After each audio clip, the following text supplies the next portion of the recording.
Good morning student. Today we will discuss about the human genome project. ठीक है, इसको normally HGP करके भी लिखा जाता है, that is human genome project. So first of all the question arise in our mind कि why we need this project, why we need to spend so much of money on this project. Actually जब हम देखते हैं, जैसे आप हो, मैं हूं, या हमारे घर में जितने भी लोग हैं, they all have a particular genetic makeup. Her organism का, आपके हर इंडिविजुअल जो भी प्रेजेंट है धरती के ऊपर, उसका एक पर्टिकुलर जेनेटिक मेकअप है, और उस जेनेटिक मेकअप की वजह से उसकी आइडेंटिटी बनी हुई है। कि कोई भी दो इंडिविजुअल, अगर हम मोनोजाइगोटिक ट्विंस को छोड़ दें तो उसके अलावा कोई भी दो इंडिविजुअल एक जैसे नहीं होते हैं।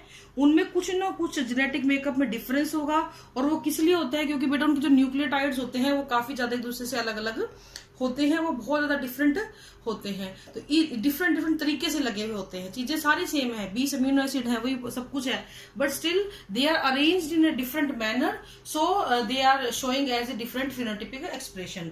तो इसीलिए जो विभिन्नताएं थी, ये जो एक दूसरे के लिए जो अलग अलग जो इनके डिफरेंसेस जो हमें नजर आ रहे थे, उसने साइंटिस्ट को एक क्यूरियोसिटी दी कि क्यों ना हम ह्यूमन के जीनोम को जो है वो क्या कर दें, स्टडी करें, उसके बारे में हम बात करें।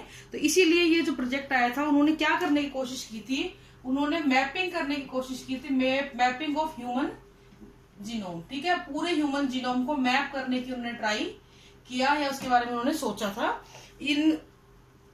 और जैसे जैसे साइंस की तरक्की हो रही थी, जैसे जैसे टेक्नोलॉजी बढ़ती चली जा रही थी, जैसे जैसे साइंटिस्ट को नॉलेज बढ़ती चली जा रही थी, और जैसे जैसे ये पता लग रहा था कि कैसे हम डीएनए को आइसोलेट कर सकते हैं, कैसे उसके हम फ्रेगमेंट्स कर सकते हैं, और कैसे उसकी हम क्लोनिंग कर सकते हैं, तो इन सब चीजों की जो जानकारी थी उसने भी उनकी उत्सुकता को बढ़ाया कि जब हम ये सारे काम कर सकते हैं तो क्यों नहीं हम ह्यूमन के जो जीनोम है उसको भी स्टडी कर पाते हैं। इसलिए लोगों की, जो साइंटिस्ट थे, उनकी इच्छा हुई कि ह्यूमन के जीन का एक मैप बनाया जाए। 1990 में जो है यूएस डिपार्टमेंट ऑफ एनर्जी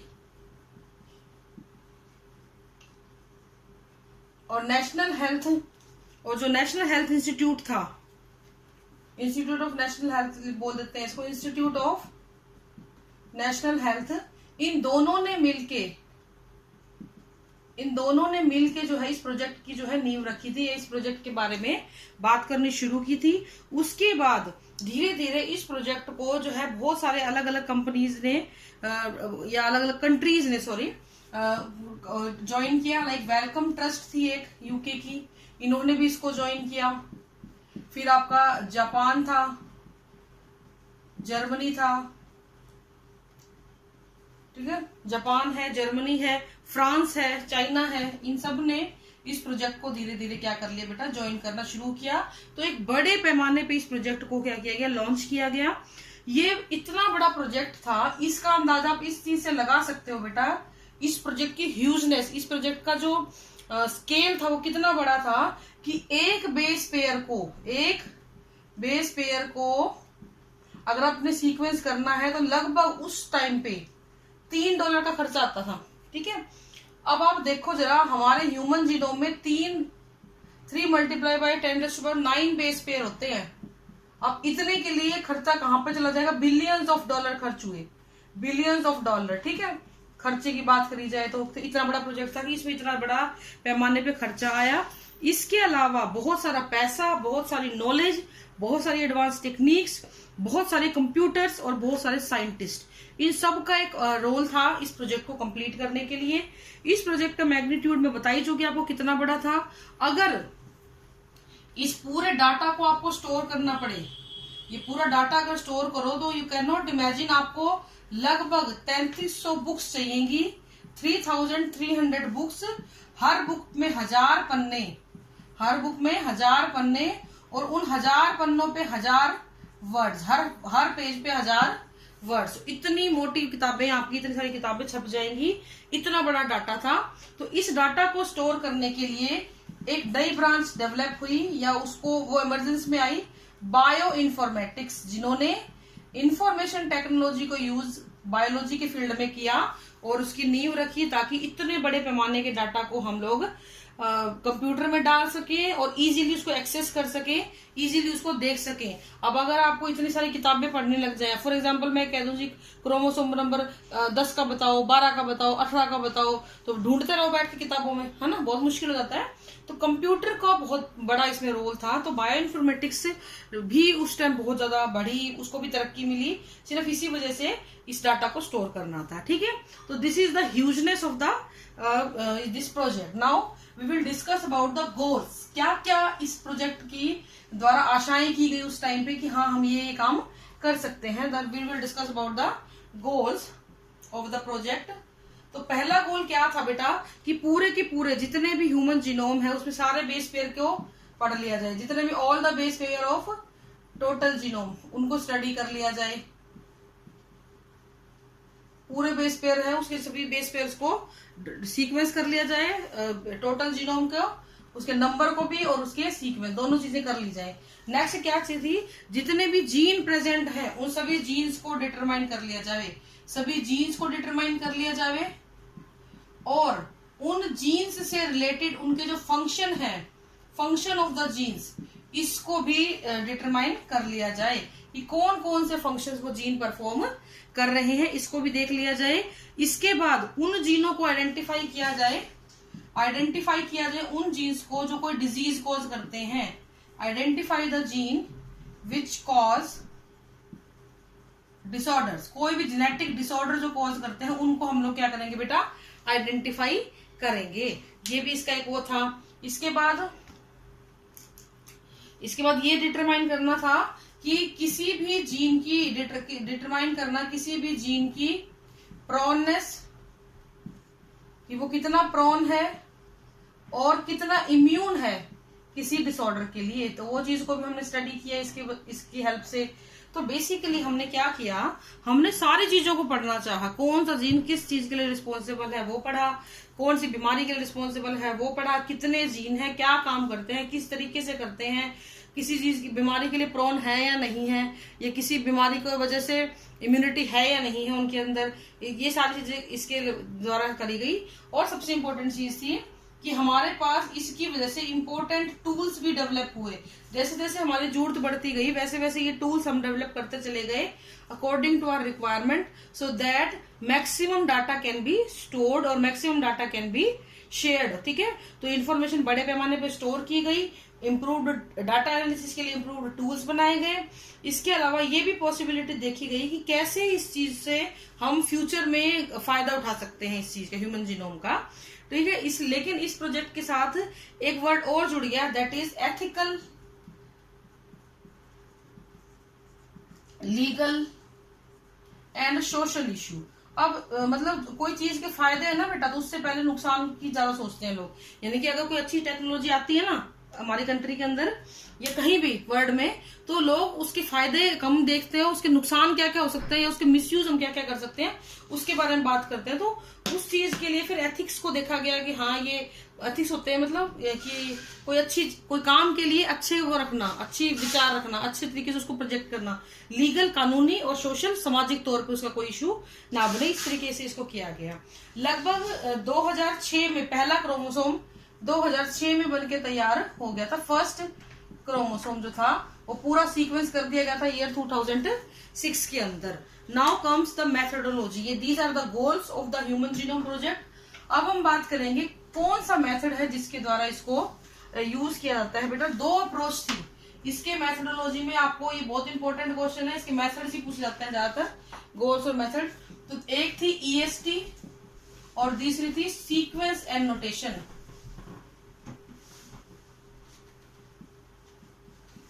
तो EST थी एक्सप्रेस्ड सीक्वेंस टैगिंग। इसका मतलब आप समझ लो कि हम सिर्फ डीएनए के उन जीन्स को ही देखें जो अपने आप को एक्सप्रेस कर रहे थे या जिनका कोई ना कोई फंक्शन था, तो उसको बोलते थे एक्सप्रेस्ड सीक्वेंस टैगिंग। और सीक्वेंस एनोटेशन में हम पूरे के पूरे जीनोम को कर रहे थे, चाहे वो कुछ बना रहा था चाहे वो कुछ नहीं बना रहा था। तो बेसिकली हमने नॉन कोडिंग और कोडिंग दोनों रीजन को ही क्या किया, उनको दोनों को ही स्टडी किया, दोनों को ही प्रिपेयर किया, और उसके बाद हमने देखा कौन सा हमारे काम का था, कौन सा फंक्शनल था और कौन सा नॉन फंक्शनल था। तो हमने दो टेक्निक्स ली, एक्सप्रेस्ड सीक्वेंस टाइप की, जिसमें हमने कोडिंग की बात की कि हाँ जो कुछ दिखा रहा है, कोई फंक्शन परफॉर्म कर रहा है, सिर्फ उसकी बात करेंगे। लेकिन सीक्वेंस एंड नोटेशन में हमने पूरे डीएनए को एक्सप्रेस किया और बाद में उसके डिफरेंट फंक्शंस को असाइन उसके बारे में किया गया। Now comes the method. इसका मेथड क्या था? बहुत सिंपल मेथड है, कोई लंबी छोटी बात इसमें नहीं है। देखिए जरा, हमने सबसे पहले क्या किया, हमने सेल के अंदर से डीएनए को बाहर निकाला। हमने सबसे पहले डीएनए को बाहर निकाला, फिर उसको रिस्ट्रिक्शन एंडोन्यूक्लियस एंजाइम की हेल्प से, एंडोन्यूक्लियस एंजाइम की हेल्प से उसके फ्रैगमेंट्स कर लिए, टुकड़े कर लिए छोटे छोटे। इन टुकड़ों को हमने क्या किया, क्लोनिंग करवाई। फ्रैगमेंट्स कर लिए डीएनए के, अब छोटे छोटे टुकड़े हो गए ना, तो हर टुकड़े की हमने क्या कराई बेटा, क्लोनिंग करवाई। क्लोनिंग हम दो तरीके से करवा सकते थे, PCR method, polymerase chain reaction, या क्या क्या आएगा, और इसके अलावा हम किसी होस्ट में डाल के भी इसको करते थे। इसके दो होस्ट थे, बैक्टीरिया के अंदर डाल के क्लोनिंग करवा लें, ये यीस्ट के अंदर डाल के करवा लें क्लोनिंग। लेकिन उसके लिए जब आप इसको होस्ट में डालते हो ना, तो पार्ट ऑफ डीएनए को डायरेक्टली नहीं डाल सकते हैं, उसके लिए हमें एक वेक्टर की जरूरत होती है। ये सब आपके बायोटेक में आएगा बेटा, वहां पे एक्सप्लेनेटरी है ये सारा। तो वेक्टर हमारे पास था बैक और YAC, that is bacterial artificial chromosome और यीस्ट आर्टिफिशियल क्रोमोसोम, ठीक है। तो इसको यूज किया गया था। पीसीआर में डायरेक्टली हम लोग पॉलीमरेज चेन रिएक्शन बोलते हैं, इसमें डायरेक्टली इसको एम्पलीफाई करवा दिया जाता है। तो डीएनए के बहुत सारे टुकड़े कर लिए, उनको क्लोनिंग करवा ली। क्लोनिंग करने के बाद हमने सीक्वेंस एनोटेशन किया,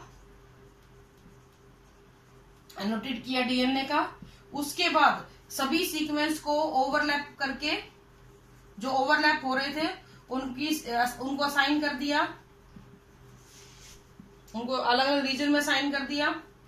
उसके बाद हमने कंप्यूटर को यूज किया, कंप्यूटर बेस्ड प्रोग्राम को यूज किया, ताकि आपकी जो सीक्वेंस एनोटेशन है वो हो सके। तो इस तरीके से हमने सीक्वेंस लगाए, उनको अरेंज किया और फिर उनके फंक्शंस को असाइन किया था। तो ये आपकी मेथडोलॉजी है, किस तरीके से इसको किया गया। ध्यान रखना कि दो मेथड थे, ईएसटी एक्सप्रेस सीक्वेंस ट्रैकिंग और sequence annotation. Now comes the last of this topic. इसके सेलाइन फीचर क्या क्या थे? सेलाइन फीचर में उन्होंने बोला कि ह्यूमन जीन के अंदर लगभग 3.13167 बिलियन बेस पेयर हैं। कितने बेस पेयर हैं? इतने बेस पेयर हैं, जो लगभग एवरेज जीन का जो साइज है वो एवरेज जो जीन है उसका साइज लगभग 3000 बेस पेयर का है। छोटे छोटा जो है वो 3000 बेस पेयर का है। सबसे बड़ा जीन जो है, लार्जेस्ट जीन जो है 2.4 मिलियन के साथ, ये डाटा ये बेटा ये थोड़ा सा क्रैम ही करना पड़ेगा आपको, 2.4 मिलियन के साथ था डचनेन मस्कुलर डिस्ट्रॉफी जीन होता है, उसका था सबसे बड़ा डाटा। इसके अलावा इंसुलिन का सबसे छोटा था, स्मॉलेस्ट था ये। ह्यूमन के पास लगभग 30,000 जीन थे। पहले ये बताया गया कि 30,000 नहीं, 3 लाख जीन थे। पहले 80,000 से 1 लाख तक बताए गए थे। उसके बाद क्रोमोसोम नंबर 1 जो है वो 2968 जीन, ये बहुत बार पूछा जाता है अभी क्वेश्चन, क्रोमोसोम नंबर 1 के पास कितने जीन है? 2968। और क्रोमोसोम Y सबसे छोटा है, इसके पास 231 जीन है, 231 जीन है। Y chromosome is the smallest chromosome and chromosome number 1 is the largest chromosome. उसके बाद ये भी बताया गया कि जितना जीनोम हमने बना लिया ना, उसका सिर्फ 50% है जिसके काम ढूंढे गए हैं, बाकी अभी भी डिस्कवर करने हैं। जो आप जैसे बच्चे ही उनको डिस्कवर करेंगे कौन सा किसका फंक्शन है। 2% जो है वही रिप्रेजेंट किया गया है। 99.9% आप और मैं हम सब एक जैसे हैं, सिर्फ 0.1% के हिसाब से हम लोग अलग अलग दिखाई देते हैं, ये उसने बताया। इसके अलावा ये भी बताया गया कि बहुत सारे SNP सिंगल न्यूक्लियोटाइड होते हैं जिनको हम सिंगल न्यूक्लियर पॉलीमॉर्फिज्म शो करते हैं, वो प्रेजेंट होते हैं इसके अंदर। रिपीटेटिव डीएनए होता है, मैं पढ़ा चुकी हूँ आपको, माइक्रो सैटेलाइट, मिनी सैटेलाइट, तो उसको शो करते हैं। तो इस तरीके से इस प्रोजेक्ट के बारे में, इसकी सलाइन फीचर्स के बारे में बताया गया, इसकी मेथोडोलॉजी, उसके गोल्स पूछे जाते हैं, इसका खर्चा पूछा जाता है। ठीक है बेटा, this is all for today. Thank you and have a nice day.